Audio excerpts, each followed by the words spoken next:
Assalamualaikum guys, bertemu lagi kita di dalam channel Draklan. So hari ni Draklan cuma nak review jam Pokemon guys yang saya beli untuk anak saya yang kedua, Muhammad Rifdi, sebab dia minta jam.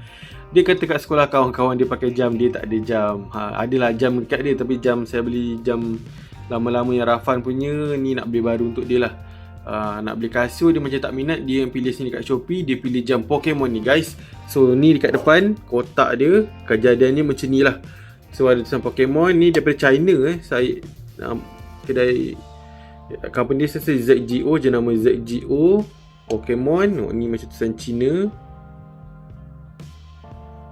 ZGO. So kat bawah ZGO. Nintendo guys,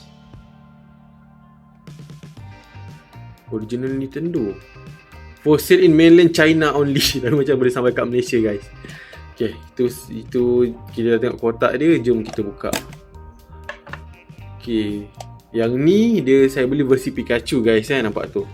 Ada Pikachu guys kat situ.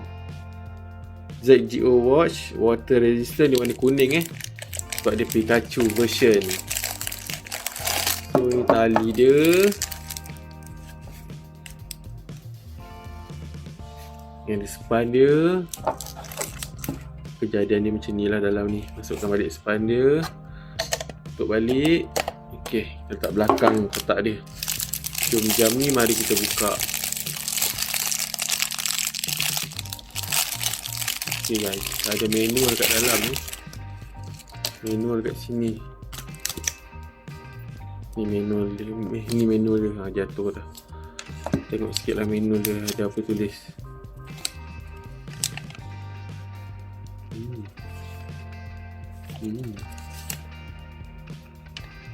Boleh check lah, nantilah saya check. So ni jam dia. Ui, besar guys.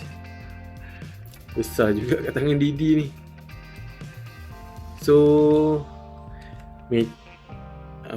hitam kuning lah tema dia, tema Pikachu. So warna kuning, ada nama Pikachu kat sini. Pikachu.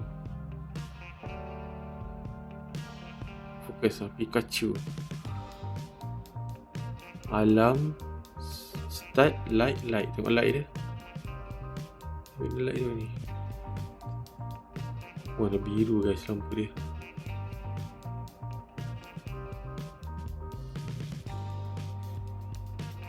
Biru guys. So kat sini ada Pokeball. Ada tulisan Pokeball. Kat sini ada Pikachu guys. So itu saja, simple saja jam dia.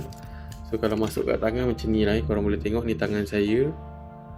So itu je saya belikan anak saya, ZGO watch versi Pikachu Ni tulisan apa ni?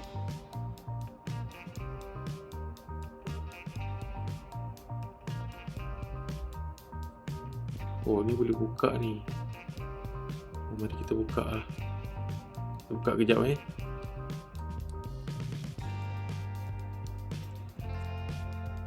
Ok, barulah nampak ZGO watch Pokeball atas ni.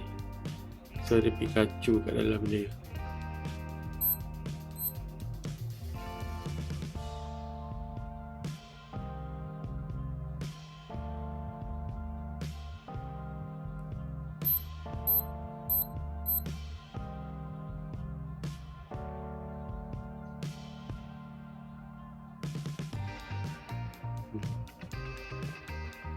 Saya pun tak tahu apa yang saya tekan ni.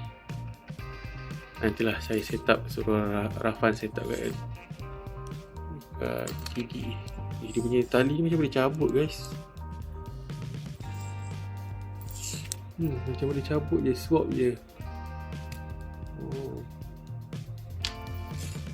Ok lah, itu saja review ringkas saya jam Pokemon daripada jenama ZGO Pikachu version Pikachu dia bling-bling nice juga. Ni tak settle lagi kalau macam ni Pikachu dia bling-bling. Hilang ke Pikachu? Kejap ada, kejap tak ada. So itu saja. So video saya kali ni kelam kabut lah, sorry lah. Okay, selamat berpuasa kepada korang semua yang beragama Islam. Selamat berpuasa. Hari ni saya cuma review jam yang saya nak beli kat anak saya. Si Rifdi minta jam, so kita beli jam ZGO Watch Pokeball Pikachu Pikachu version So ni dia punya kotak tadi, korang dah tengok. So mostly dia punya tema hitam kuning lah. So cuma ada tulisan purple sikit kat sini. So itu saja. Kalau korang suka video ni, jangan lupa tekan button like this video, share this video dan komen dekat komen di bawah. Okay, kalau korang belum subscribe, korang silap tekan button subscribe channel The Aklan Okay, itu saja daripada saya. Saya akhiri video saya dengan Assalamualaikum. Peace. Terima kasih kerana menonton. Selamat berpuasa. Assalamualaikum. Bye.